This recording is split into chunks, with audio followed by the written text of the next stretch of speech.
Good morning and welcome. Thank you so much to everyone who's joined us in the past few moments. Just wanted to hop on and turn your attention to a few pre-webinar announcements that we have available for you here on the welcome slide. First off, if you'd like to head over to our event page for today's session, you can find and download the slides, as well as a whole composition of resources that are available in support of today's content.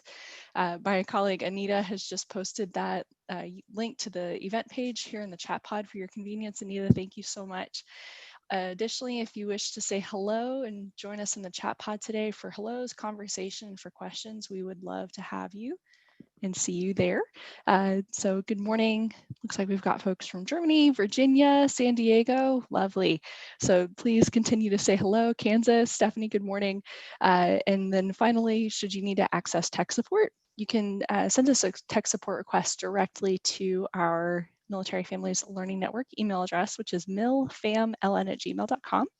And you can reference this, might want to just jot it down for later reference should you need to locate it, but it's here on the welcome slide under tech support. Beyond that, just let us know if you need any other help getting set up today, but most of all, thank you so much for taking the time to join us. We're very excited to continue our conversation around disaster and hazard preparedness today. And we'll get rolling here right in about 8 minutes.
Good morning, or perhaps good evening, depending on where you're joining us from. Thank you so much to everybody who has taken the time to say hello and let us know where you're joining us from in the chat pod. As my colleague Anita has noted, please do select that all panelists and attendees response option before responding. It just helps facilitate a better understanding and more robust conversation as we go through today's session. We still have about 4 or 5 minutes before we get started today at the top of the hour. So in the interim, if you would like to take time to head over to our event page, that's where you can find and download the slides that we'll be working through today, as well as a bunch of resources that are just absolutely incredible that our team has compiled in support of today's session. Additionally, speaking of the chat pod, we do welcome any questions and comments, additional thoughts pertinent to today's discussion as we go through, that's available for you to utilize at any time. And then finally, if you should need to contact us for tech support, you can reach out to us via email for those tech support requests via, you can send those to milfamln@gmail.com. Beyond that, just let us know if you need anything else by typing in the chat pod. And I just did see the question regarding to where you can find the slides. That link to the event page where you can find and download them. My colleague Anita has just posted that link to the chat. Anita, thank you. So if you click on that, head over to the event page and scroll down, you'll find that event material section right at the very bottom of that page.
Good morning, or perhaps good afternoon, depending on where you're joining us from. It's now the top of the hour, so we're going to go ahead and kick things off for today. My name is Coral Owen. I'm the Professional Development Coordinator for the Military Families Learning Network. It's my pleasure to welcome you to Session 2 of the inaugural Military Family Readiness Academy. The Academy is host to an annual programming series designed for military family service providers working in any field. Each series will feature multiple sessions as well as unique engagement opportunities such as this year's Outpost and Outpost Online. Today's session, Impacts and Responses in Disaster and Hazard Readiness, is the second installment of our three-part series, Disaster and Hazard Readiness Foundations.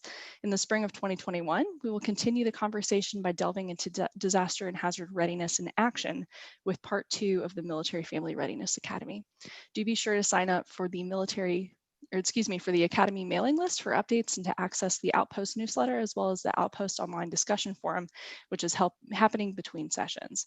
You can sign up for the Academy homepage, which we'll place that link here in the chat pod in just a moment. In case you're joining us for the first time, I'd like to give you a brief tour of our webinar platform so you can find your way around today. Hopefully you're currently able to view the slides. If you're unable to see them or having any other technical difficulties, you can reach out to us via email for tech support to milfamln@gmail.com. You can download the slides as well as the resources on our session page today. We'll place that link in the chat pod here in just one moment. As many of you have already done, we do look forward to having you join us in the chat pod today for conversation and for questions, as well as hellos. To embed the chat pod so you don't miss any links or conversations, simply place your cursor over the shared slides. You should then see a toolbar pop up across the bottom of your screen, and then from there you can select the chat bubble icon. When typing your comments or questions, please do be sure to select the All Panelists and Attendees Response option from the drop-down menu. It's located right above where it says Type Message here. This just ensures everyone is able to view our conversation in the chat today and facilitates a much more robust understanding. We'll also be covering evaluation and continuing education information at the end of today's session. The Military Families Learning Network is part of a DoD-USDA partnership for military families, and our passion is to connect military family service providers and cooperative extension professionals to research and to each other through innovative online programming. It's now my pleasure to introduce our moderator for this fall series, as well as today's guest speaker, Dr. Keith Tidball. Dr. Tidball is the PI for the MFLN's Community Capacity Concentration Area. He is also the Associate Director for Environment and Natural Resources with Cornell Cooperative Extension and holds an appointment as Senior Extension Associate in the Department of Natural Resources. In addition to his extension roles, Dr. Tidball also currently serves as a commander with the 2nd Detachment of the 10th Area Command with the New York Guard.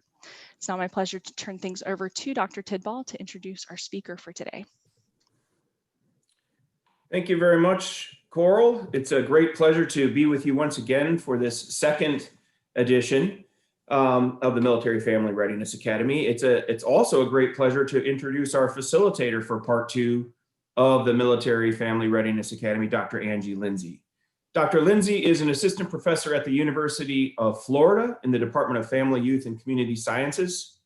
And her research focuses on disaster preparedness and recovery within rural communities, looking at crisis communication efforts before, during, and after disasters. Her extension work has been in partnership with extension and organizations to meet gaps and needs within communities affected by disaster. Dr. Lindsay has worked on several large interdisciplinary projects, including the Healthy Gulf, Healthy Communities Project, which is focused on resiliency and rebuilding of Gulf Coast communities following the Deepwater Horizon oil spill. Dr. Lindsay, or Angie, it's great to have you here with us again today. Please take it away. Thanks, Keith, and thanks, Coral, as well. And welcome, everyone. Thanks so much for joining us this morning. It's so exciting to see where everyone is coming from and all the different places all over our lovely globe this morning. I am here in lovely Gainesville, Florida, where it's kind of muggy, thanks to Hurricane Zeta to the left of us. So our thoughts and prayers are with our family and friends to the left portion of Florida and Pensacola, but also Alabama and Mississippi and Louisiana. Poor Louisiana has gotten the brunt of the hurricane season this year. So we're definitely thinking about everybody today as Hurricane Zeta gets closer to the coast there. So I'm very excited to talk to you about today and what we're going to be talking about with impacts. But I first wanted to introduce myself for those of you that were not part of the first session, a little bit more about me. So that picture up there on the right is yours truly many years ago. So I am originally from South Carolina. I think I saw Pam was joining us from South Carolina. So hi, welcome from a fellow South Carolinian. But back in 1989, we had Hurricane Hugo come across South Carolina. And at the time, my father worked for the South Carolina Department of Agriculture, and he was very involved in the Emergency Operations Center and the EOC there. And I was a high school sophomore, and they, after Hurricane Hugo went through, they needed somebody to come answer phones and take donations to help some folks out. And yours truly had their picture made. So my dad likes to say that he is the one responsible for my interest in crisis and disasters and managing both. So definitely an interest in crisis communication. My education background is indeed in communication. Undergraduate is from is in corporate communication from the College of Charleston in Charleston, South Carolina, and I have 2 degrees from University of Florida. So before I came back for my PhD, I did work in the nonprofit world for a little over 10 years. I was a public relations manager at the Jacksonville Zoo in Jacksonville, Florida. And then I was an executive director, a North Florida affiliate of Susan G. Komen for the Cure for about 8 years. I found my way back to Gatorland and the Gator Nation to get my PhD. And now I am an assistant professor in the Department of Family, Youth, and Community Sciences. I also work with a Public Issues Education Center here on campus. And then probably the most important work in relation to my role here today is that I am the Florida Extension Disaster Education Network point of contact for the University of Florida IFAS, which is the Institute of Food and Agricultural Science. And we'll talk a little bit more about that through the presentation today as well. So just want to give y'all a little bit more about me and my role here today. So we always like to start with some objectives and what we're going to be talking about today. So today we're going to discuss at least 10 of the impacts from hazards and disasters, from overall impacts to impacts that are on individuals and families as well. Determine at least 5 factors that impact community response and recovery, and identify 3 tools and tactics that communities use to respond to and recover from hazards and disasters. And like Coral said, I definitely going to be using the chat box. I would love to hear from y'all some of the things that your community does and some of the impacts as well you've seen after disaster. So welcome your comments in the chat box, and I will have slides for those as well. So of course, and I love this slide, and I think it really sets the tone for what we're going to be talking about today and the unique challenges that military families have in disaster preparedness, mitigation, recovery, and response as well. It's a crucial part of any community. Obviously, we are all involved in disaster preparedness and mitigation and recovery, but for military families, preparing for disaster can look differently compared to the civilian population. Military families have additional documents to keep track of. They can be separated from family members. They may have family members with special needs. Someone may be stationed outside of the United States, definitely not in their comfort zone or what they're familiar with. And additionally, National Guard service may be deployed to state active duty to get personally involved in disaster response and recovery, and may therefore be away from the home as the rest of the family copes. So when response and recovery are critical, oftentimes some of these folks are often deployed, which would be very stressful for a family. So definitely wanted to start with some of the unique challenges of looking at disaster preparedness and in response and recovery, especially with military families and military communities.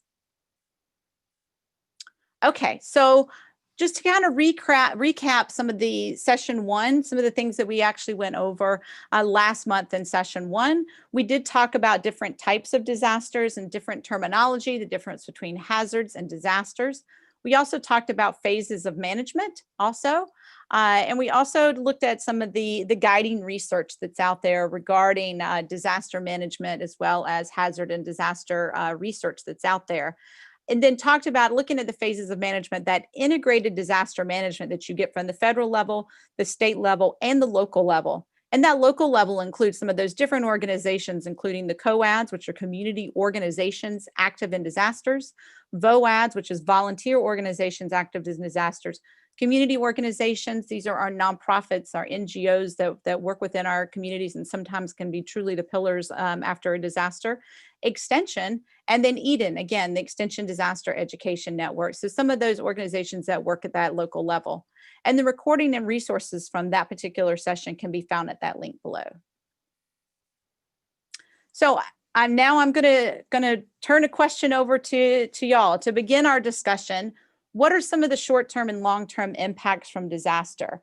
And this doesn't have to be detailed. You can do one one word or one quick sentence, whatever is easy, just something. Health, absolutely. Trauma, finances, evacuations, relocation, shock. Yes, all that. Property damage, communication, displacement, damage. Great. Recovery, shelter. Loss of home, short-term impacts, back on your feet, stress, yes, lodging, disruption. So great, keep that. Those are great. Those are some really great impacts that y'all are putting in there. Thank you. And I think a lot of these have been captured here to the right, and I think you have added some additional ones to them as well. But everyone's exactly right. I see anxiety, shortages, long-term PSD, education, yes, mental health, individual, family, community, economic, social, mental, environment, agricultural and food security, infrastructure, housing. And again, just like many of y'all are putting in the chat box here, there are so many more different impacts. And some of those impacts are very much individualized and based upon the family and what some of their special circumstances may be, especially with military families. But these impacts are very multifaceted, and I say multi-leveled as well. And there's a lot of overlap between many of these too, as many of y'all have indicated in the chat box there as well. So I like these. NOAA actually does one of these infographics like this every year, showing the billion-dollar weather and climate disasters that have impacted the United States. This one is actually, they just updated it in September for 2020. It includes the wildfires out to the left, but it also includes some of the hurricanes that have impacted some of the Gulf Coast states there in the Southeast as well. Also, some of the major storms that were impacting the Midwest. And as you can see there in the middle of the drought and heat wave of summer and fall of 2020. So this is a lot for us to only be within, what are we, 5 months into the year? So this is a lot for 2020. And so these impacts are, again, we're going through a lot of these impacts right now. But in addition to some of the impacts from these billion-dollar weather and climate disasters, we're also dealing with a global pandemic as well. So these impacts are, again, multifaceted and multi-leveled, and many of them have been going on for a very long time, given the pandemic, but also the impacts from these disasters as well. So, and several of y'all, and I greatly appreciate this, that have touched on the mental health and the social and mental health impacts that come from these types of disasters and hazards. And I just wanted to give a kind of a personal story from some of the work that I've done here in Florida after Hurricane Michael. And Hurricane Michael was a Category 5 that impacted the panhandle of Florida, the northwest of Florida. And we had many extension folks in that particular area, and about 92% of our extension folks had personal damage, and many of our extension folks lost their homes completely. Some of them are still trying to rebuild after Hurricane Michael from 2 years ago. And so I was actually deployed to go and help over in that area. And it was seeing some of the social and mental health impacts was really difficult, and really trying to understand how do we help our people through some of these mental health impacts. So this was something for me in working in disasters and hazards and response and recovery that really hit home after Hurricane Michael, of those impacts that can be very hard for folks. And disasters, we know, are undisputed stressful events for folks throughout the world. And within the US, it's estimated that 2 million individuals are impacted personally and or property damage from disasters.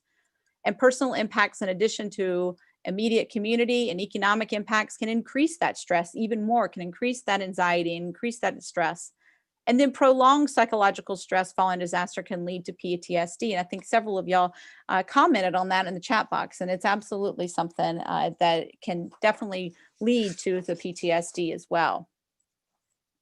So just real quick, what are and some of y'all have already mentioned these in there, but are there some other social and mental impacts from disasters that maybe you have seen in addition to? I see some of them already have their separation anxiety, family separation, suicide, loss of church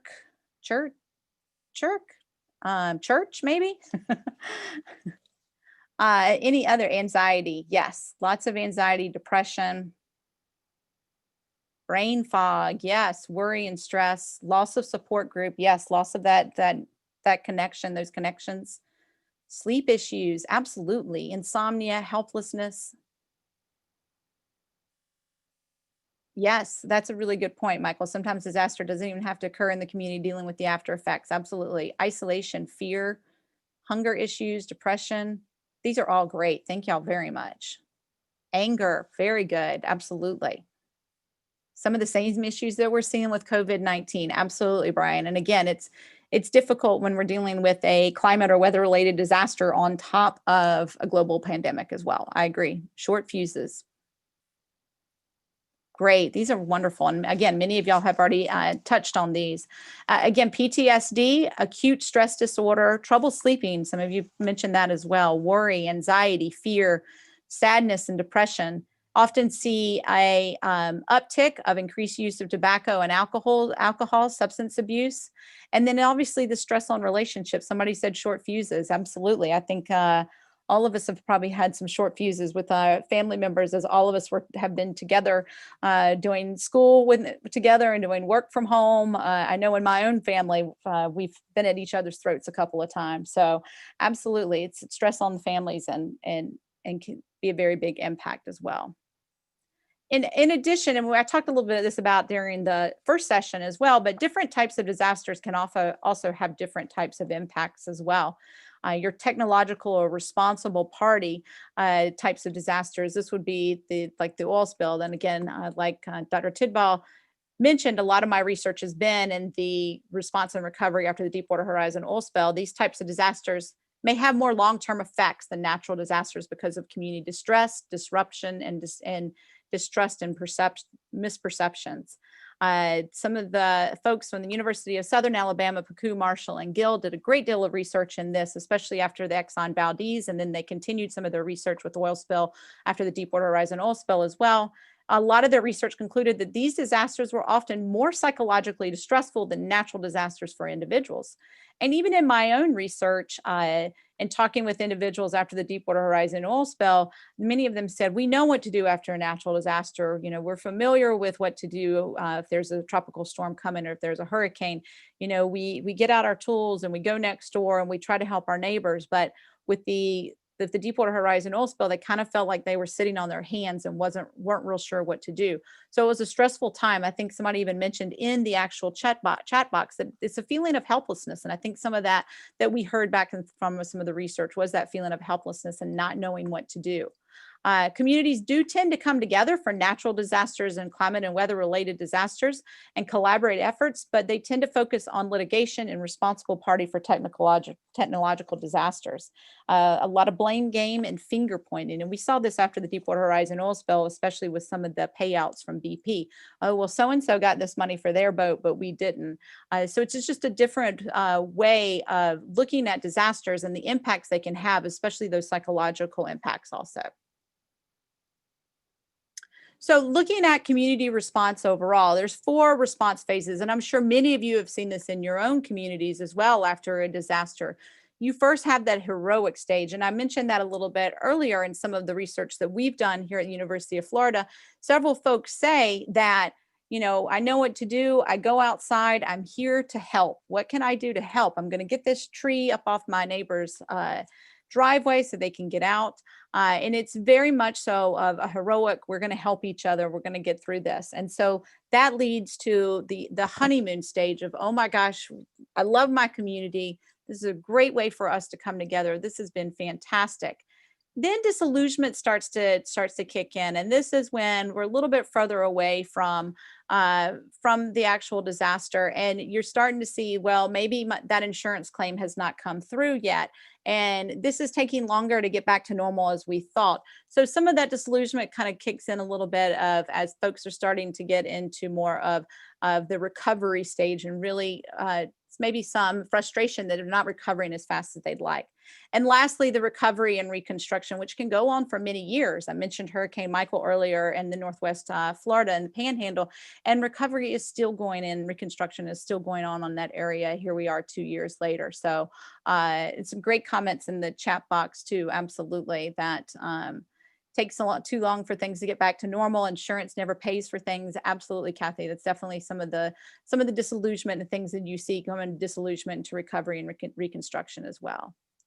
And again, I definitely want to stress the unique responses for military families as well. And if you look there on the bottom, looking at disasters and the impact it has, everyone is impacted. So at a baseline, everyone is impacted in some way.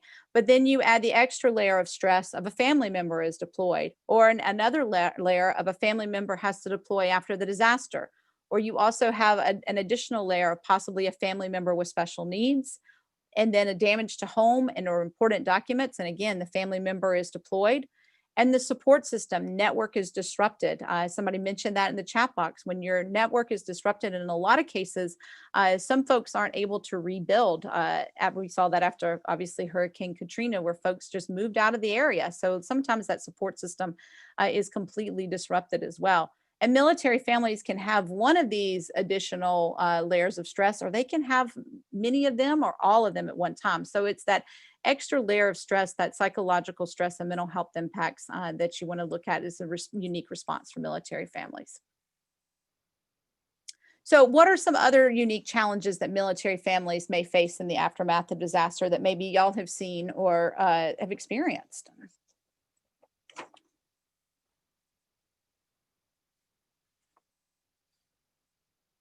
PCS scene? Okay. Relocation concerns? Okay, great. Deployment, PCS, special needs, shared resources, great. Difficulty assessing resources, lack of communication, healthcare, no family around to help. Pregnancy care is limited, anxiety, loss of employment due to sudden move, yes. Away from support systems, great. Limited medical in the area. Proper bug out, deployed parent is not present. Wow, yeah. Selling home, limited empathy. Household goods in one location and physically lying living somewhere else. Great, these are all really unique challenges. Bridges down, absolutely. Transportation, not being able to get where you need to go. These are some great challenges. Thank y'all. So I want to go a little bit more into some of the factors that impact community recovery overall. Obviously, the location of the community and where they are, and rural areas may get less attention than some of our urban areas as well. Also, like I mentioned before, the type of disaster, military communities and military families, and many of y'all are providing some of the unique challenges that military families and military communities face in times of disaster. But also that availability of resources, including the immediately post-disaster moving into that long term as well, can impact that community recovery as well. And lastly, the extent of damage or the scope of devastation, depending upon how impacted a place was by the devastation, it takes a long time for to recover in those particular areas. And looking at the location of community in rural areas may get less attention. And this is something that I think all of us understand definitely. But one of the things that we saw here in Florida after Hurricane Irma was that we had pockets of what I call pockets of rural areas. So we had communities of farm workers that were in urban areas, but they were kind of in pockets of rural areas in South Florida. And several of our extension agents reached out to me and said, you know, these folks aren't getting the same resources that others are, and there can be language barriers, et cetera. So not only understanding if it's a rural community or if it's an urban community, but also understanding that a lot of our urban communities have what these pockets of rural areas or these certain communities that may have a language barrier or may have a technology barrier that aren't able to get some of their information the same way that other urban folks may be getting. And so in the case with Irma, we were able to print out a good many fact sheets and actually get it to our extension folks and get it down there to them in South Florida so they could basically hand out grassroots communication, that one-on-one face-to-face communication, hand out some of this information to some of these rural pockets in these urban areas and farm worker communities to make sure that they had the information in their language and it was easy to understand. So it was just something that to keep in mind, that obviously we think about rural communities versus urban communities, but there's a lot of rural pockets in some of these urban areas as well. Other things factoring impacting community recovery can be compound disasters. And again, we've talked a little bit about that. we're living in a time of a global pandemic, and some of these, I mean, you saw from the chart from the NOAA, there's been a lot of weather and climate related disasters on top of already dealing with a disaster. So it's that compound disasters as well. And I also want to also talk about some chronic stressors in communities as well. We saw this in some of the rural communities that we work with in the Panhandle after the Deepwater Horizon oil spill. Many of them said, we're a community living in a crisis that was interrupted by a disaster. It's one of my favorite quotes from one of my favorite community partners. And what he meant by that is they were in a rural community that deals with substance abuse and cyclical poverty that was interrupted by the Deepwater Horizon oil spill, which exacerbated some of the problems that were already within that community. So it's important to look at compound disasters like a global pandemic and obviously a climate or weather related hazard, but also some of the stressors or chronic stressors that are already in some of these communities as well. The breakup of the social networks in a community. I know many of you have already talked about this in the chat box, that some of the social networks and some of the folks that you considered your friends and even your family, those have been broken up after disasters for different reasons, whether folks just chose not to rebuild or they moved away completely. Uneven recovery, that goes a little bit back to what I was talking about with some of the farm worker communities back in South Florida, that even though they were in urban areas, they had special needs and special circumstances that didn't allow them to recover at the same rate some of the other parts of the community were recovering. And then cascading events. This is we're seeing a lot of this now after COVID-19 or with COVID-19, but some of this can be some of the economic impacts after a disaster. So you have the actual disaster itself, but the economic impacts afterwards can last for a very long time. So cascading events, one's causing the other a little bit. Hey, Angie, this Yes. talk to drill down a little bit on something that you just said in the previous slide there. There's some chat in some conversation in the chat around sort of the uneven recovery and how that might relate to disparities in certain communities, especially low-income communities. Can you talk a little bit more about what you've seen there, whether urban or rural, in terms of those disparities and how that might play out? Sure, absolutely.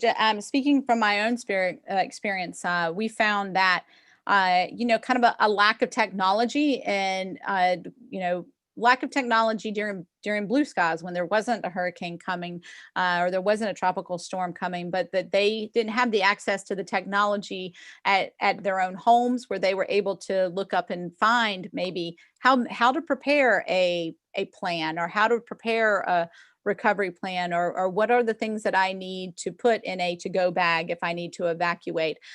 So it's been really important for us to reach out to those communities through some of the areas that they frequent often. So we work with some of the church communities in these areas. We also work really closely with some of the community service organizations and nonprofits in this area that work really closely with some of these communities. And a lot of it is that face-to-face, that let me hand you a piece of paper and let me talk to you about this. And it's more that grassroots communication, but it's with those trusted sources. So finding some of those trusted sources within those communities. And again, many of them are very heavy in some of the church-based organizations, but also some of the nonprofits within the communities, and partnering with those to get the information to them so that they can disseminate it out the best way. They already have the lines of communication open with them. They already have the trust. So that's been really helpful for us of making those partnerships, especially with some of the community service organizations and nonprofits and churches in the area to try to reach some of those hard to reach areas.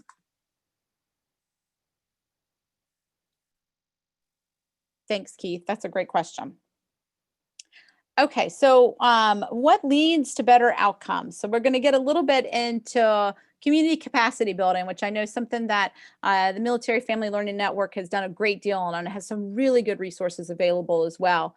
But some of these that leads to better outcomes include the positive outlook and comforting beliefs, and the support network. But we just talked about sometimes that support network is not there, or they don't come back, or they're not able to rebuild in that particular area.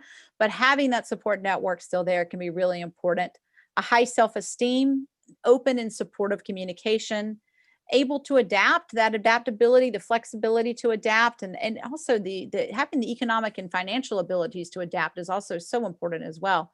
The military community and the network of the military community and the response and the resources available to the military community are leading to better outcomes as well. And then also some of those community resources also, including some of your community service organizations, your nonprofit organizations, and those resources that are available within their communities. And it's tough because a lot of these organizations and a lot of these resources are impacted after disasters as well. We certainly saw that after Hurricane Michael here in Florida. They are impacted as well. And so a lot of times what you see is folks that relied on a certain resource or a certain organization, that organization was impacted as well. And so therefore it was like, well, what was our plan B? So it kind of showed the importance of, what's your plan B if plan A was also impacted and they are not able to provide the resource that they normally are as well.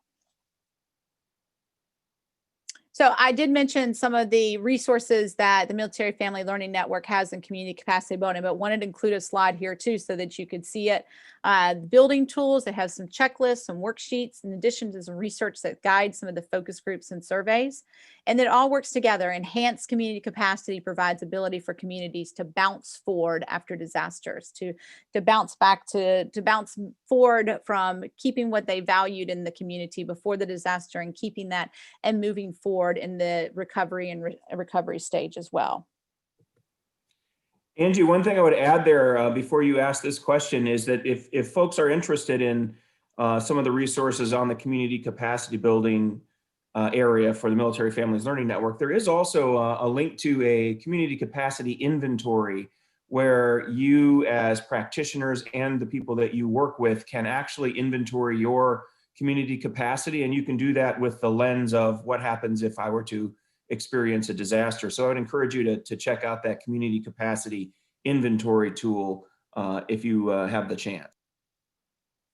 Great point, Keith. Yeah, that's definitely one that we've used a lot here in Florida as well. So thank you. Okay, so a quick question here. What are some of the community capacity building efforts that you've seen in your own communities?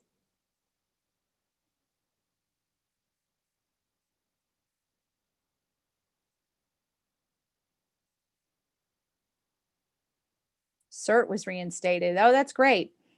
Wonderful. Other community capacity efforts. CERT, okay, great.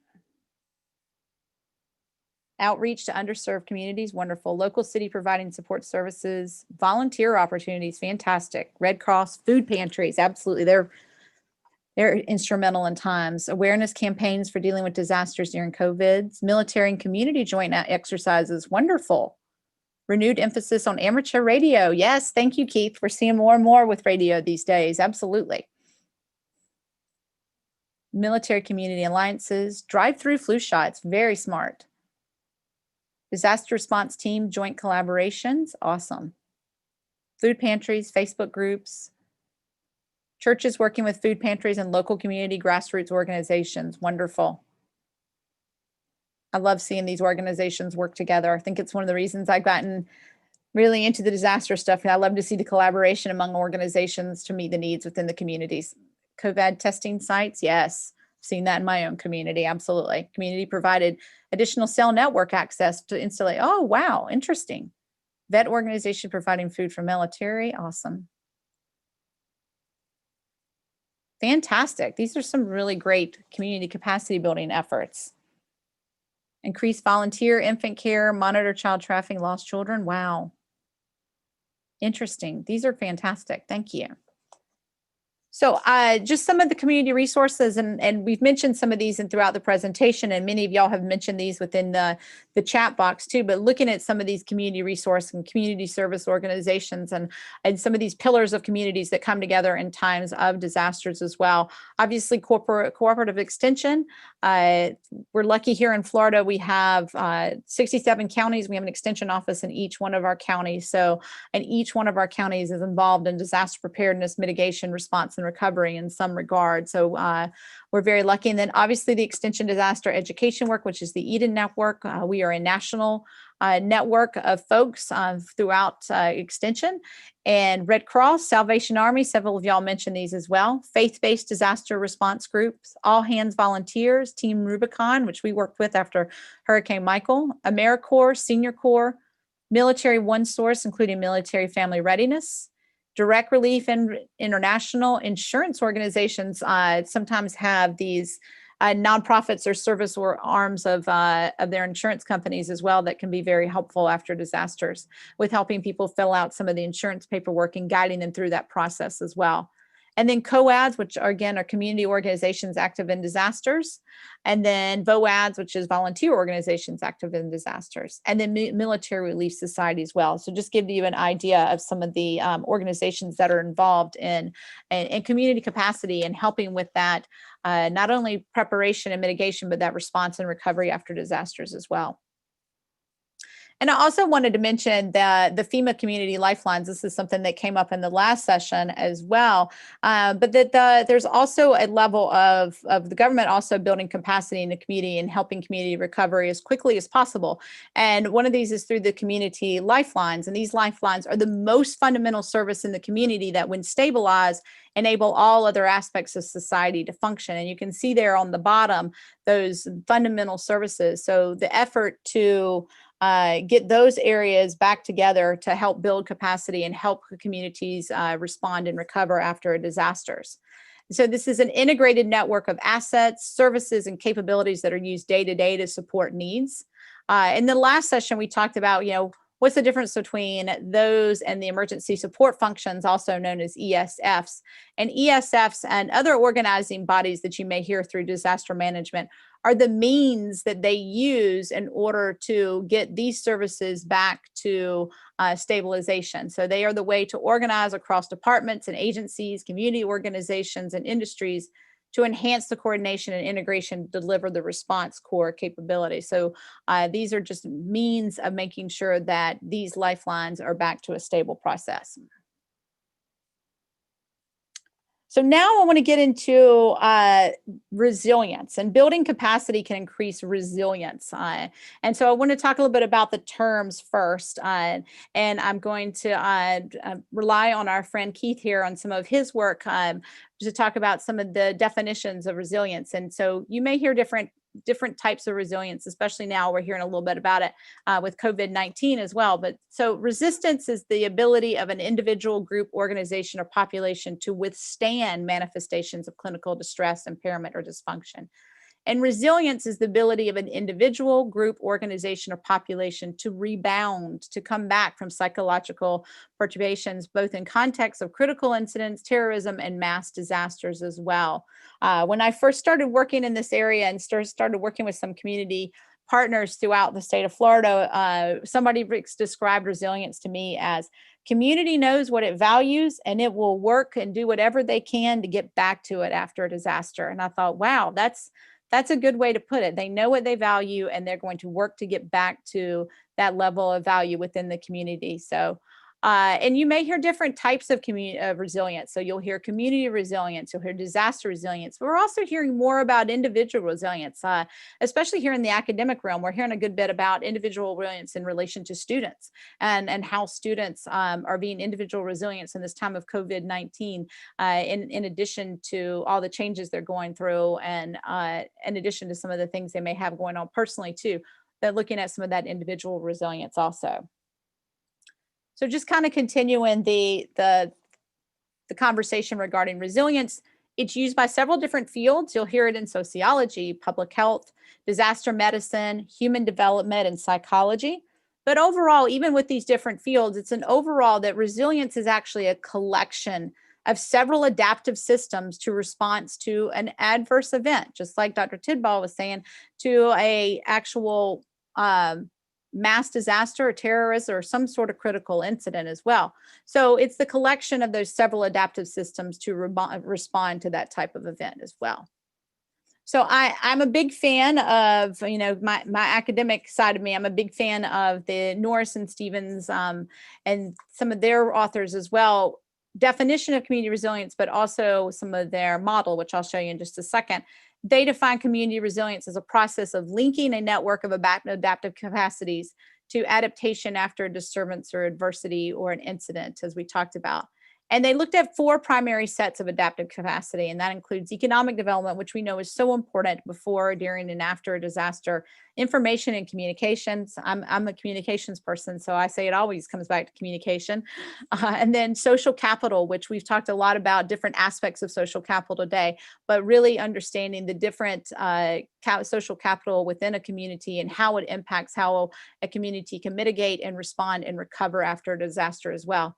And then community competence as well. Again, building up that capacity within a community to have the competence to handle some of these things. So I know this kind of looks like a scary spider a little bit coming into Halloween, but just to give you, this is the 4 areas. You'll see the circles: information and communication, community competence, social capital, and then economic development there on the left. And thank you to Coral for breaking these out so we can see them a little bit better. Information and communication, narratives. We talk a lot about the way that we tell our story and making sure that we tell our story and getting the information out there to folks. And sometimes storytelling is really effective in getting some of that information out there. Responsible media. I used to do media training when I worked at the Jacksonville Zoo. And one of the first things I used to say to the folks working at the zoo was media can be your friend. And continuous on with some of the research that we do with how folks get information during disasters, we continuously hear that local news is the way they receive their information. So responsible media can be so important during times of a disaster. Skills and infrastructure, make sure it's already there to ensure that you have that information and communication.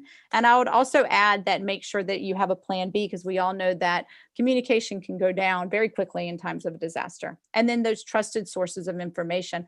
And that's a matter of making sure that when you are developing communication materials, that you understand your audiences. How do they like to receive information? What's important to them? Keith asked earlier about looking at some of the lower SES communities. And this was really important for us to understand. How do they like to receive information? What are those trusted sources of information that we can use to make sure they get this crucial information ahead of time? Community competence, the community action, as well as the critical reflection and problem solving skills within a community, flexibility and creativity, collective efficacy, empowerment, and those political partnerships as well. Social capital, and this could be much bigger than it is, but they kind of condensed it so that an active social support, the perceived expected social support, social embeddedness, or those informal ties. And then I'm going to skip over to the right, the citizen participation, leadership, and roles, or those formal ties.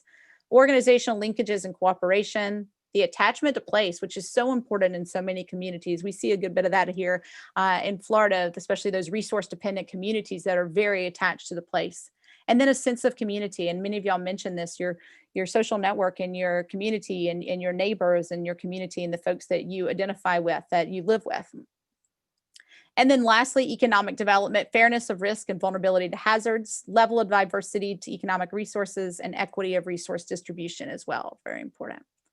So I'm going to get a little into some of the social capital and specifically looking at some of the social networks of resilience and thinking about social capital. We need to look at some of the social networks as well. And so you'll see the bonding capital tends to be those folks that we're very close with. These are our neighbors, our family, those folks. And you can see it kind of looks like a star there on your left of the screen. And those are your bonds. And the bridges are the bridges that go in between those particular, maybe you're reaching out to somebody in another county. And then the linking capital tends to be the partnerships between the formal and informal partnerships. So for instance, you have individuals that are all of a sudden working with a nonprofit within the area. So it tends to be that informal and informal and formal linkages within a community, basically. And it tends to be hierarchy. You can see they're going vertical as well. And I'll talk about these in a little bit to help you understand these. So bonding and bridging capital, bonding can be your friends, neighbors, those that typically associate with one another, your coworkers. Bridging can be friendships outside of a location, outside of a county, outside of maybe your military community, different associations, networks, organizations, and again, outside of your community or county. And then I love the chart to the right about regarding the bond, different words used with bonding and bridges as well. So we've actually done a couple of social networks analysis in some of the counties here in Florida. This is a rural county in Florida, and you can see it's very bonded. They are a very close-knit community, and you can see each dot represents a connection they have with each other, and you can see that they are very closely bonded with one another. But this is kind of what you want to see. You want to see the goals and the bridges and the linking where it looks more like a spider web. So there's bonds. You can still see the bonds there in the blue and the black. You can still see those bonds, but then you see the bridges and the links as well. So I love this particular infographic by the University of Minnesota, and I think it really explains the differences with the bridges and the linking and the bonding networks as well. And linking is often that connection, like I said, between your formal and your informal networks.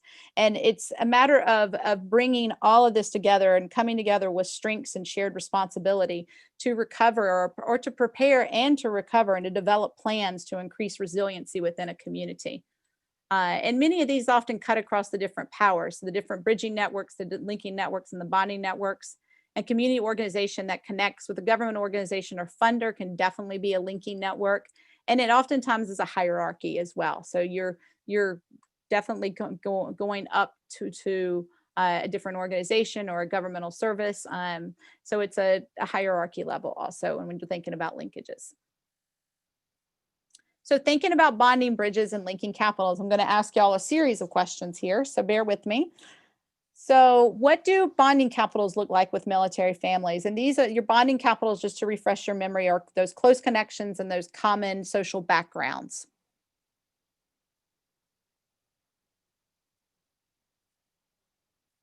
Base housing, okay, great, yeah. Neighbors, wonderful. FRGs, unit, neighborhoods, okay. Church, yes. Spouse clubs, divisions with commands, absolutely. Key spouse programs, supports. Ombudsman, wonderful. Happen regular. School connections, parent network, very, very good. That's a good one. ACS. Schools, yeah, that's a good one. Okay, so I'm going to ask now, so what do those linking capitals look like within military families? And again, these are connections to organizations and systems. It oftentimes can be an informal system connecting with a formal system. So what kind of linkings do y'all see with those as well? ACS, FFSC, FSC, okay. Family support, okay. American Legion, great.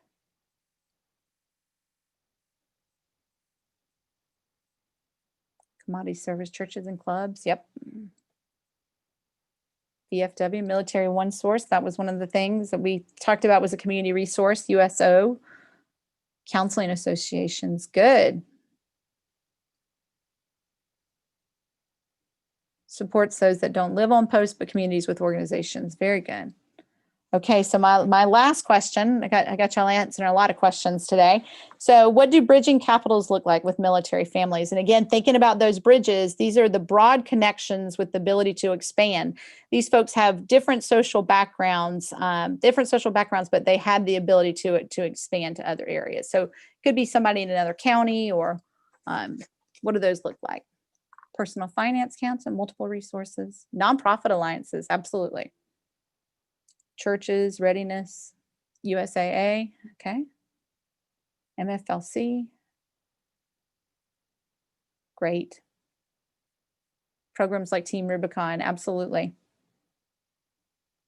American Red Cross, yes. These are good, and you'll see a lot of the folks that y'all mentioned can be mentioned for bridges and bonds, and a lot of community organizations, especially your nonprofit organizations, they do focus on that, of how do we build community with where we are, but then how do we also expand those communities so that they can have best management practices and resources with other areas as well, and trying to fill needs and meet gaps in communities also. Nonprofit groups, great. So I think, any ideas on how we can create more links and bridges, especially with military families and military communities?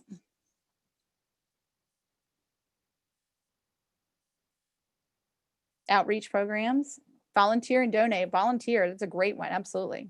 join events with communities. YMCA, yes, they do a great job of making connections. Contact them for a good resource list. Coalition, open communication.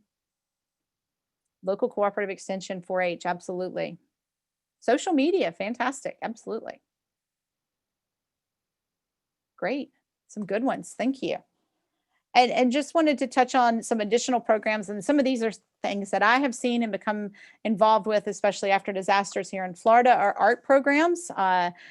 There's several rural communities in Northwest Florida that have really focused on art programs and have formed plein air, and they have had artists come in and do art from that particular community, and it has brought several counties together and communities together, and also has brought tourists to the area as well.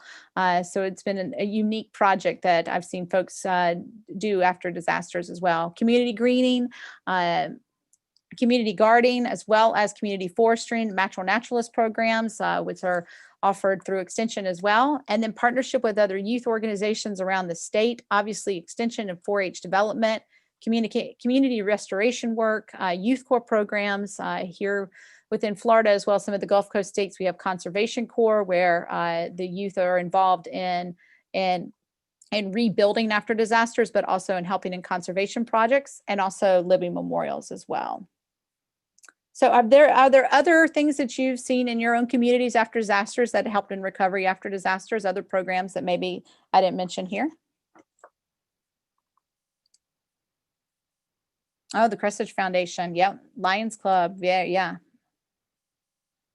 Continue reaching out. Absolutely.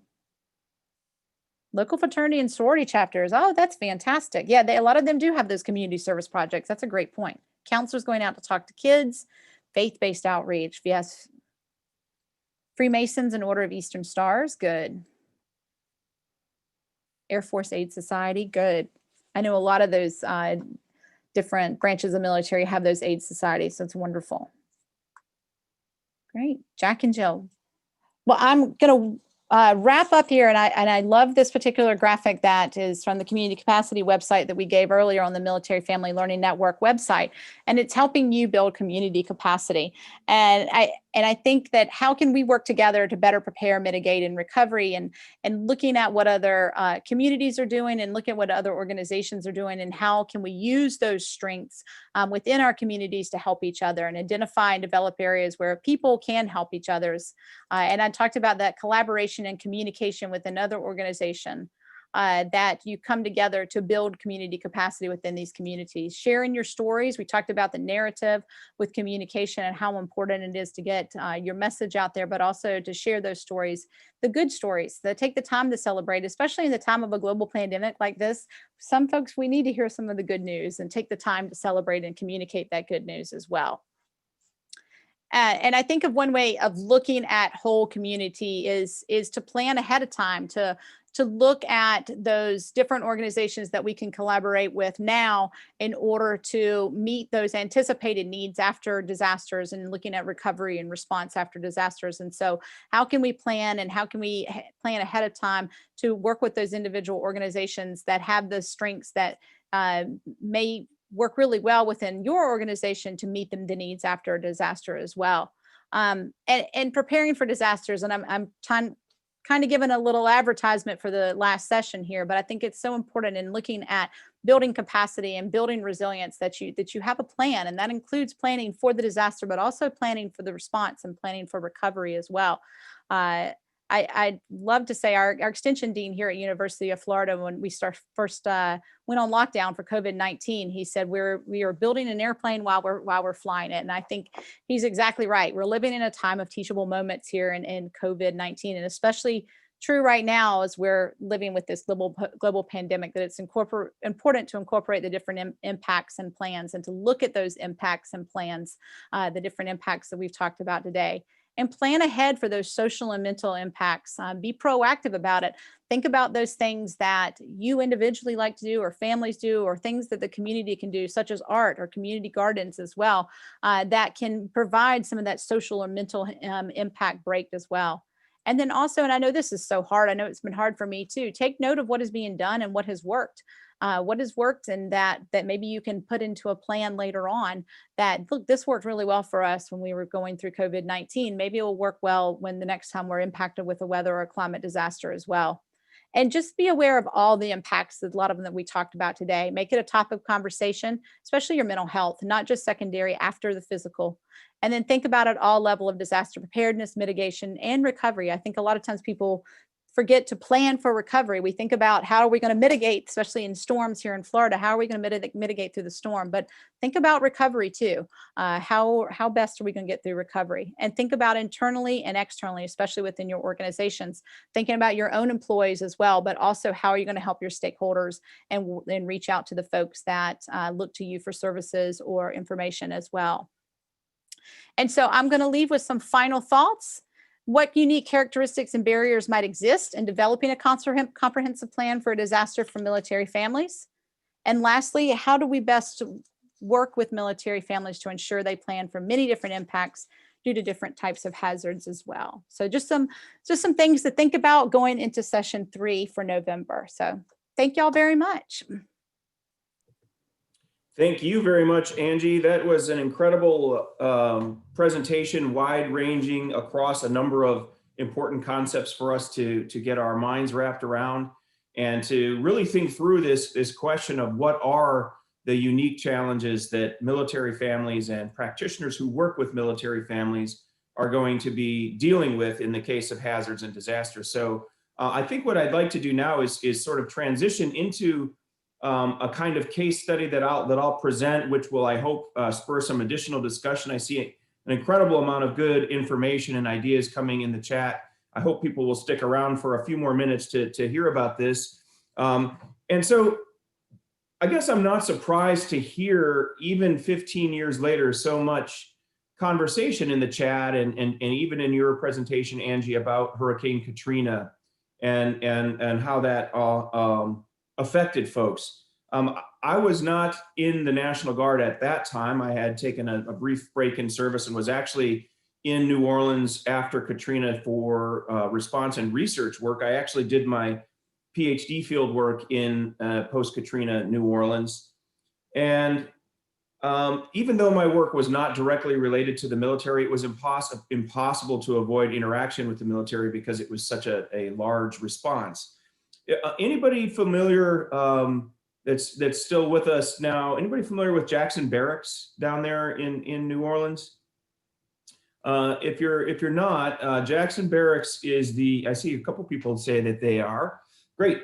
Then you know that first of all, that's a very historic facility there in the lower Ninth Ward.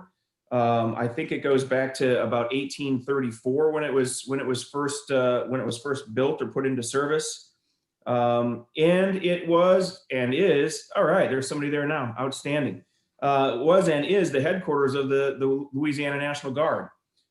So that's some interesting backstory. They were involved. I believe the Joint Force headquarters is also there, or now only in part, but at the time during Hurricane Katrina was all located there. And during the storm surge, they were managing okay. They had pre-positioned a lot of material there to be able to respond to the storm. And then the Industrial Canal Levee broke, and suddenly Jackson Barracks found itself under about 20 feet of water.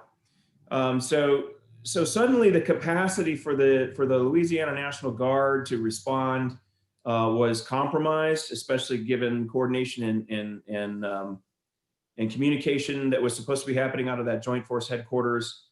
And what was also interesting about that, my recollection, was there were a number of military families that were either in residence there or very nearby that were directly affected. Now, I'm telling this story because I'm relating Hurricane Katrina and our experiences with it, and some folks who are in the chat box right now who are actually thinking about this and also preparing for Zeta, I see. I'm relating this to one of those early slides, Angie, that you had in there in terms of what is so unique about the military family's experience of disaster. And my recollection there was, we had probably on the order of 50,000 National Guard troops when all was said and done. coming through that portion of Louisiana. Many of those troops had families there in New Orleans or nearby or somewhere on the Gulf Coast that were affected. They were rolling through neighborhoods where their own family members, relatives, et cetera's homes were completely destroyed or in the street, and we're going to have to respond to that. So at the very same moment that they're in uniform rolling through the streets of their home city, they're looking at their families attempting to cope with these disasters. So I raise this point to say these issues are not something that we can take lightly in terms of the effects of disasters on military families, especially when those military families' spouses or parents or brothers and sisters are actually having to deploy. I'm curious, Angie, given those observations, and I have a few more observations along that line. I'm curious, though, in your personal experience with some of the things that you responded to, what did you actually see or experience that stands out to you, that helps us drive home the point of how important it is for those of us that are working with military families to help military families prepare for all hazards?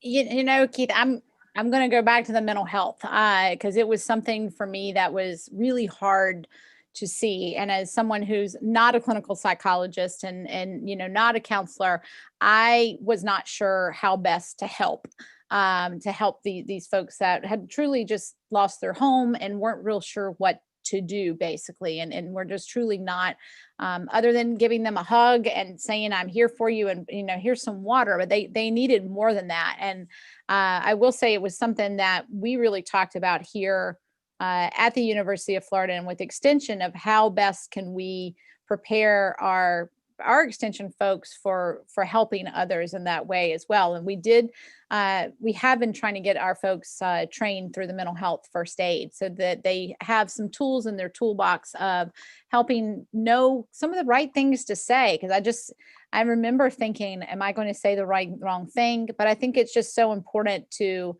take into account when you're putting some of these plans together, to think about some of those mental impacts that are really hard. And a lot of times, because of the mental impacts, I think folks can't think through what to do physically. Sometimes I think you get caught up in some of the anxiety and get caught up, oh my gosh, this happened to me, that it's hard to put one foot in front of the other. And it's understandably why it's so hard to put one foot in front of the other. So I know it sounds weird to plan for mental health impacts, but I think it's important to really think through what some of those impacts might be, and some of the ways that each individual, as well as family and organizations, can think about ways to address those, not in addition to the physical impacts, not after the physical impacts. I think that's a great response, and I don't think it's particularly weird to think about preparing for the mental effects. I believe that some of the statements you're making regarding psychological first aid training and so forth are actually things that we need to figure out how to action. I do remember also, while I was down there, and I spent probably 2 years doing field work in the recovery process of Katrina. I remember that the 256th IBCT had just gotten back from a rotation in Iraq, and they literally, like 2 or 3 days before Katrina hit, they had just come back, and there were some pretty significant, layer upon layer of psychological impacts for those folks. So given that, I think one of the questions I have for those that remain in the audience, and it seems like there's a good amount of chatter still there, which is great. What do we need to do to action the things that we've learned from you, Angie, and from the things that we're learning from each other in the chat? What do we as practitioners who work with military families need to start with? I always like the begin with the end in mind approach of leadership. What is the end state we need for military families in the context of disaster and readiness and hazard and so forth? And what are the steps that we can take? And I guess I'm asking those of you who are watching right now to let us know. Tell us what you need right now to be able to start addressing this question, not only in terms of the physical security and some of the go bag issues, that we were talking about, but also in terms of that, proactive mental health measures and so forth that would need to be put in place. I'm going to be watching what the chat has to say. I have an observation also, Angie, again, to sort of pick your brain a little more. When I compare and contrast my experience in New Orleans after Katrina with another perturbation, if you will, which was Hurricane Sandy in New York City, there was a pretty extreme difference in that there had been some major changes in the way the military responded to national natural disasters, including not having federal Title X folks respond immediately, which they did in the case of New Orleans. And also we noticed in Hurricane Sandy that the command center and the Joint Task Force and everything was far away from New York City, where most of the damage was occurring. Instead, it was in Albany. But we still saw the same kind of fatigue in terms of response and recovery among military service members and their families, despite some of those sort of logistical considerations that were put in place, lessons learned basically from Katrina. So another question I have for you regarding some of the things that you were talking about in social networks and community capacity. Did you experience in your travels that there were certain things that were absolutely critically important in terms of developing and maintaining social networks or community capacity in the either response or recovery stages?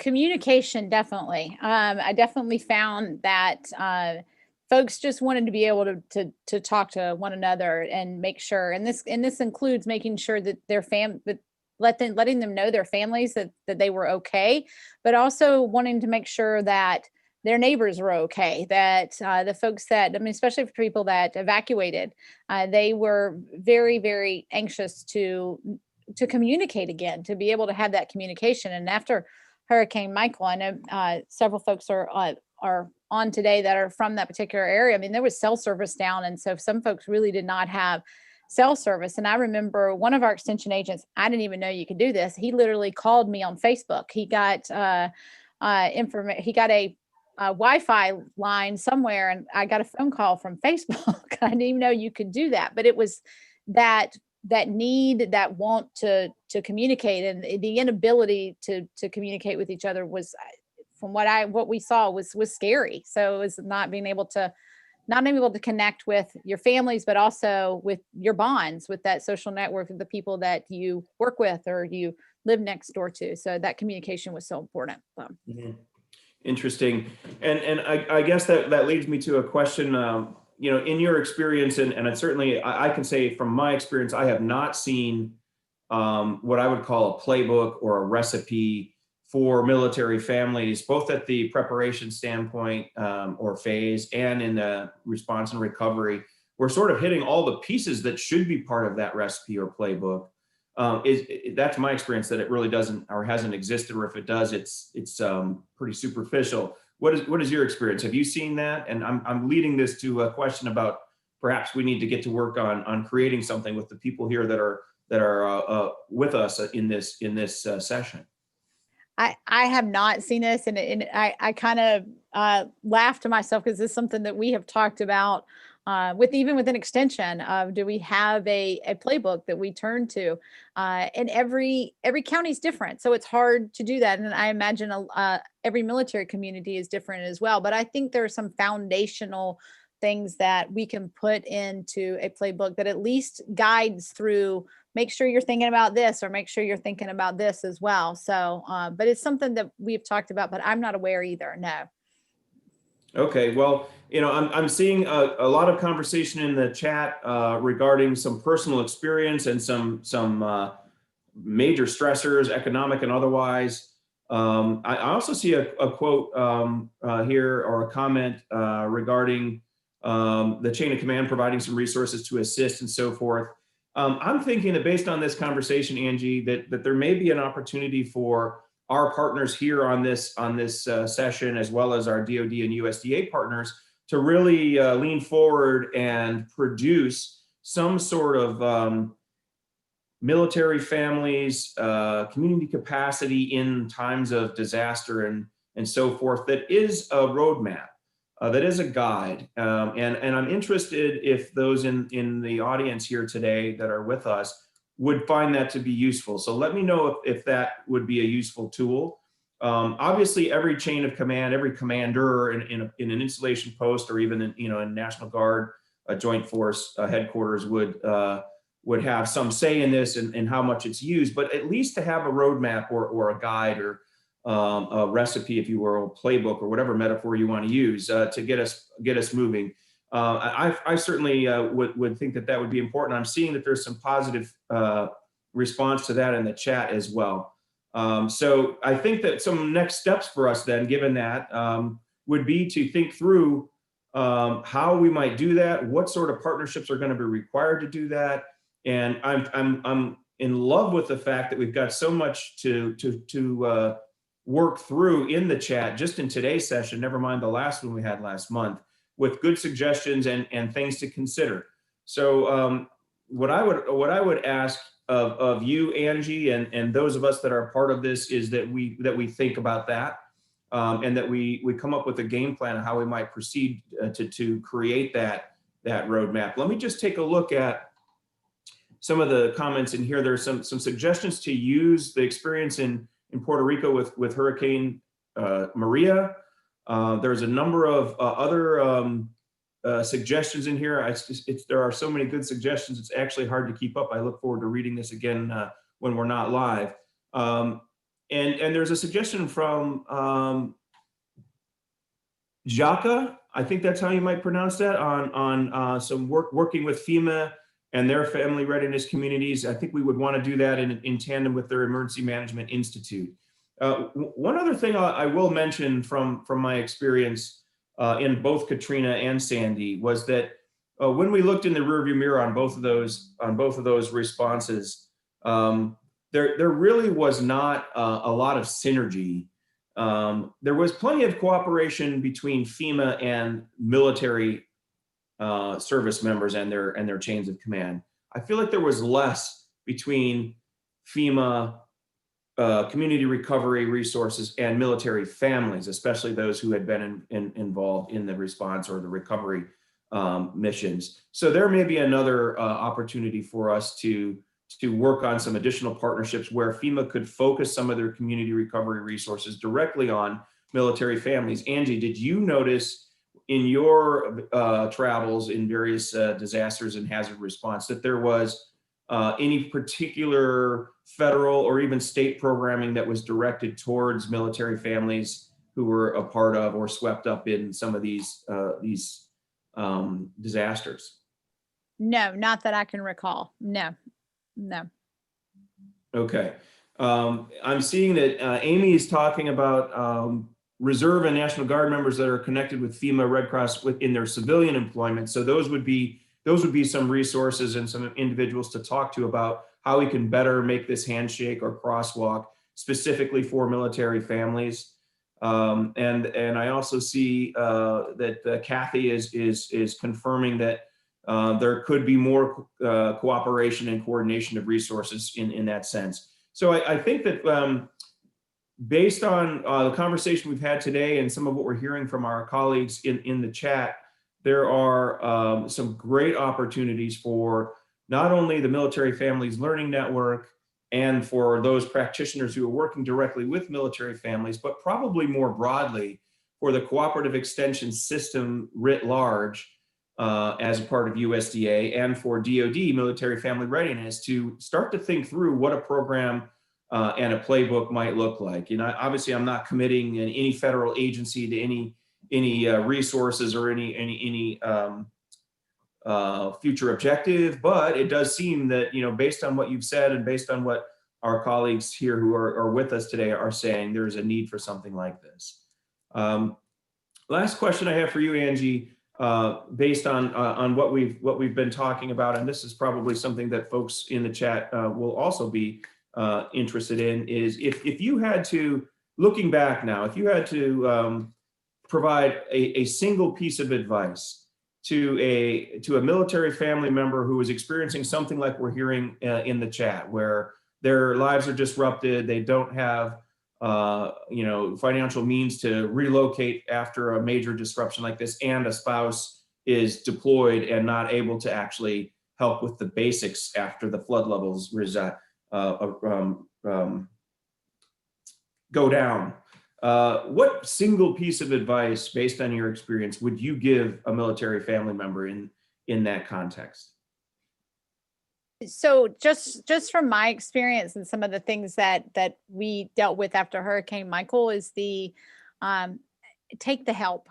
Ask for the help if you need it and take the help. I know many of us are very proud, and I'm sure there's a lot of military families that are very proud as well. And I can handle this, but you've just been impacted by a disaster, and it's very impactful. And there's you could have physical damage as well as some mental health issues as well. And just take the help. There's organizations out there that are willing to help, and there's people out there that are willing to help. And I would suggest that to look for those areas that can offer some help, and take the help until you get back on your feet. Absolutely. That's good suggestions. I'm very impressed with a lot of the comments here that sort of align with what you just described, Angie. I would like to, before we sort of move towards of concluding this, just to let the people who are still with us address either you, Angie, or myself directly with a question or a comment. Or some further clarification from my experience, for example, in Katrina or Sandy, or your experience, Angie, in numerous other disasters. Are there any questions that you want to direct to either of us right now before we move to concluding this session of the MFRA? Anyone?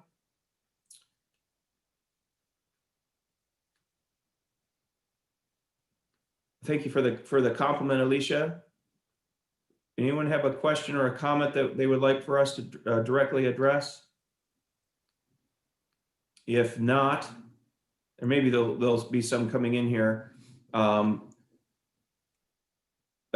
Here's a question from Bridget, and I think I might have seen this earlier. Do they still use memorandum of agreements, or MOAs, between the military and civilian communities? These were always outdated or dragged out for years. Those are supposed to be used, and I know that there are some that are in place. It is true that many of them don't get dusted off until something bad is going on, and then it becomes obvious that they need to be updated. That's a good point. Whoever raised that point, one of the things that we can do in Blue Skies is make sure that those MOAs are up to date, and that's generally on the commander, and it's one of those things that sort of can slide when change of command happens. A very, very good point, and that should be part of the playbook.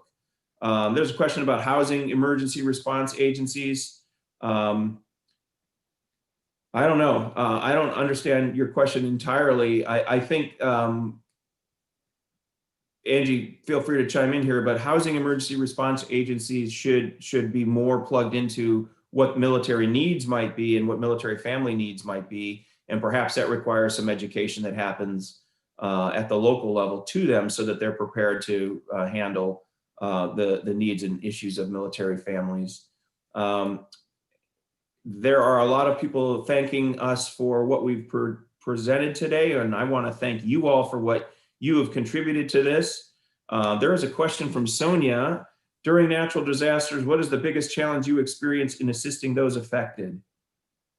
Food, finances, mental health. You want to hit that one first, Angie, and then I'll follow up with you? Sure. And yeah, I'd hate to keep bringing it up, but definitely mental health was one of the biggest things. Because and I don't think I talked about this in the last one, but I was getting emails from folks around the state, especially after Hurricane Irma. And we had, they were working with a lot of their citrus farmers who had just gone through citrus greening, which was a disease on citrus plants. But they were meeting with citrus farmers after Hurricane Irma to make sure they were okay. And the citrus farmers were talking about committing suicide. And so I always have extension folks call me and say, how do I respond to this? And I said, I don't know. Like, I really did not know. And it was tough for me. And luckily I worked down the hall from a clinical psychologist. So I pulled her into my office and said, help, how do we help these that have been impacted? So I would definitely say mental health was definitely something that, especially after Hurricane Irma and Michael both, that were something that were big challenges for us that that we're still trying to work on. And like I said, working with mental health first aid and psychological first aid, so some great recommendations there too.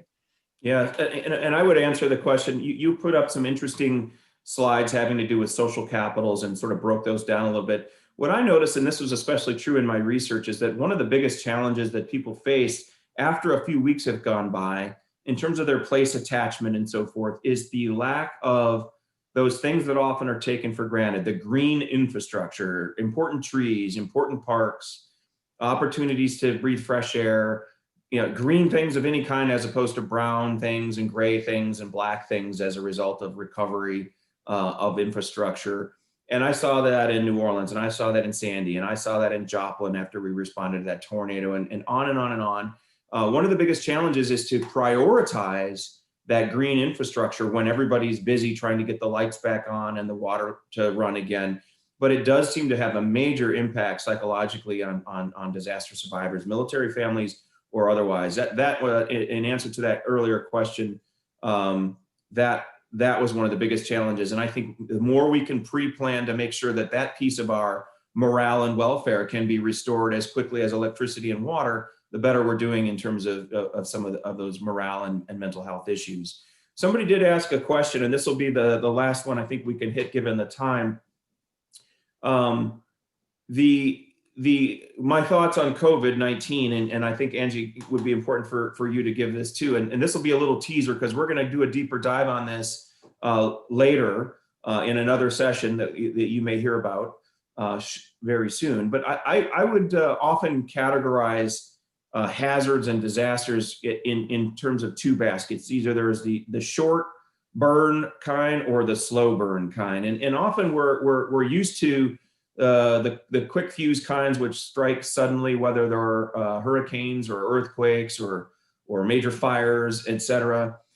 Pandemics and long droughts and famines are these slow burn disasters that are much more difficult to get our arms wrapped around and our heads wrapped around, and they just continue to suck resources and energy and mental and emotional strength.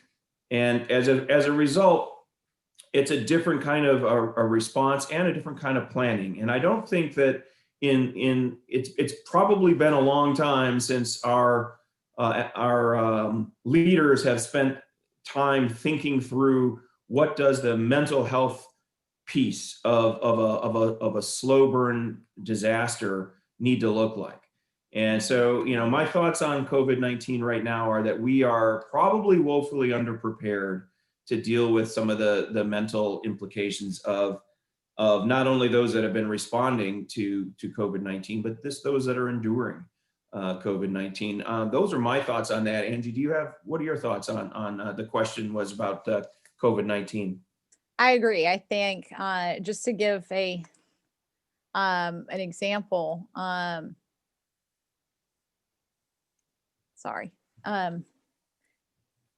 just to give an example, we actually just released a mental health first aid, particularly a mental health first aid class that we're going to do here in Florida. And we only had 20 spots and we sold out within 2 days. So I think there's a great need for that mental health need, and folks are actually looking for it desperately right now. So yeah, I agree. I feel like that we are woefully unprepared for what's ahead of us and what we're dealing with right now.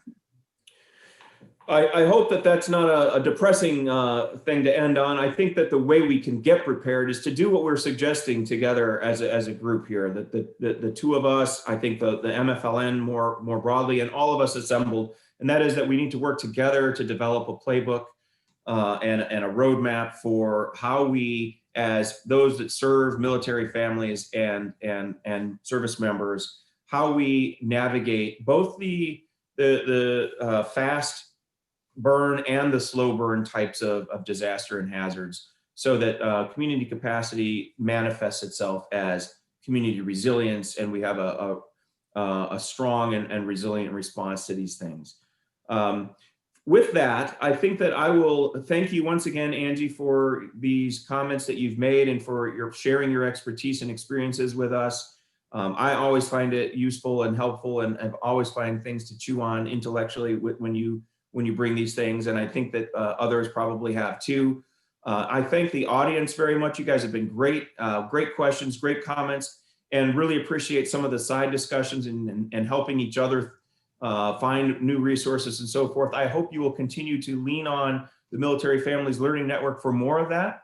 And obviously we can promise you that we will facilitate more conversations like this as time goes forward. And with that, I will say good afternoon or good evening, and turn it back over to Coral.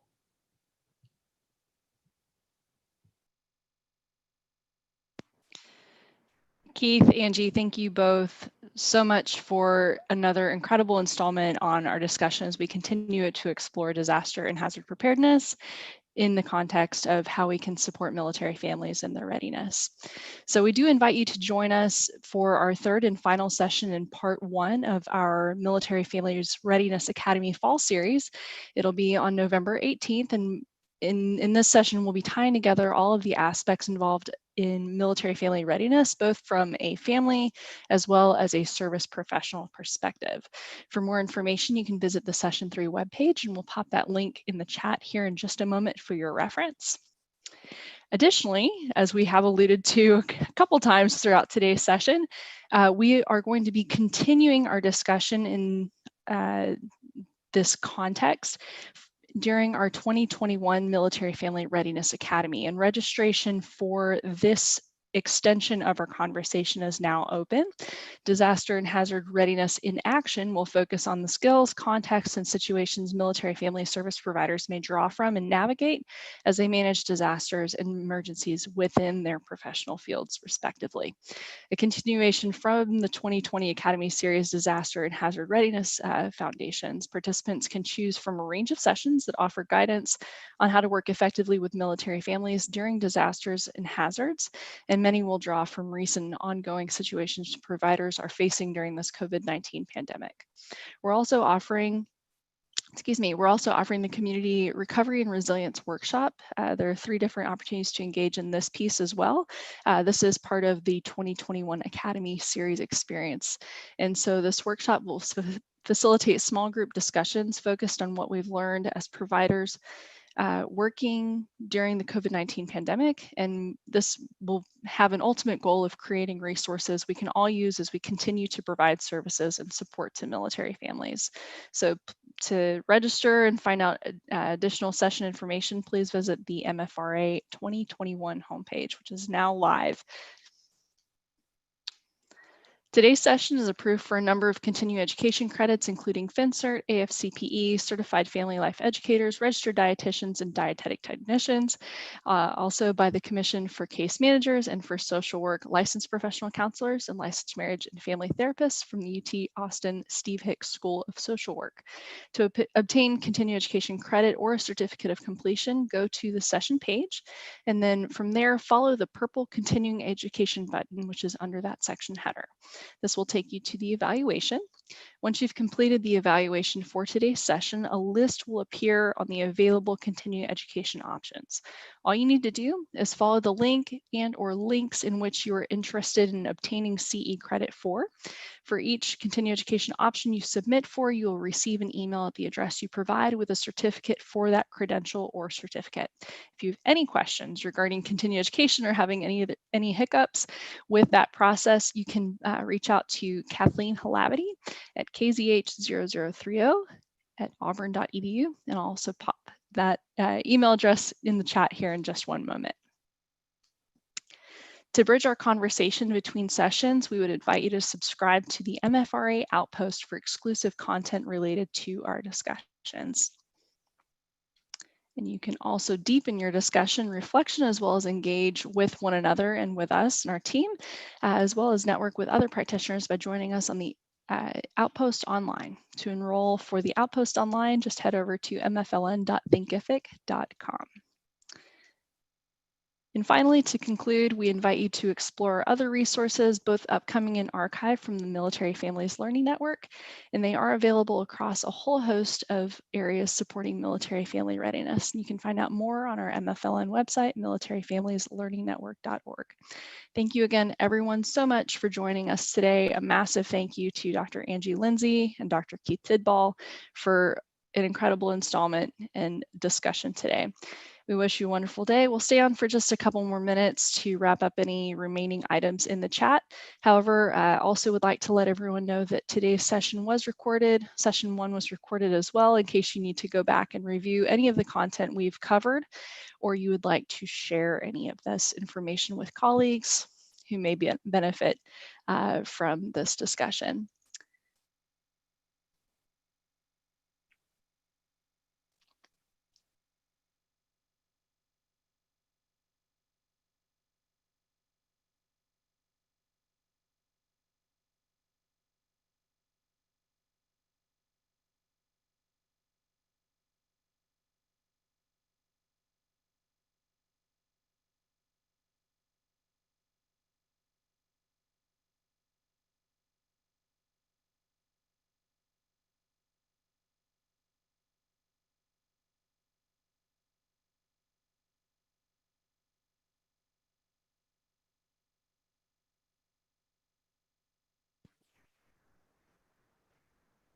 So in case you missed it earlier, I've just posted that link to session 2, our homepage for today's session.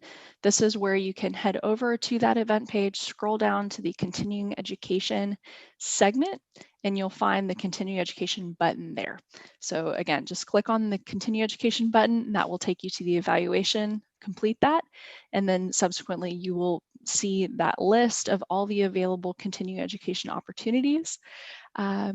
Again, if you're having any difficulties with the CE options, please just reach out to Kathleen Halavity at the email address that's listed on the slide, and we'll certainly be able to assist you offline. So thanks again for tuning in. Have a wonderful rest of your day, a great week, and we'll see you again soon.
All right, we're going to officially close out the room for today's session. Again, we do invite you to join us for session 3.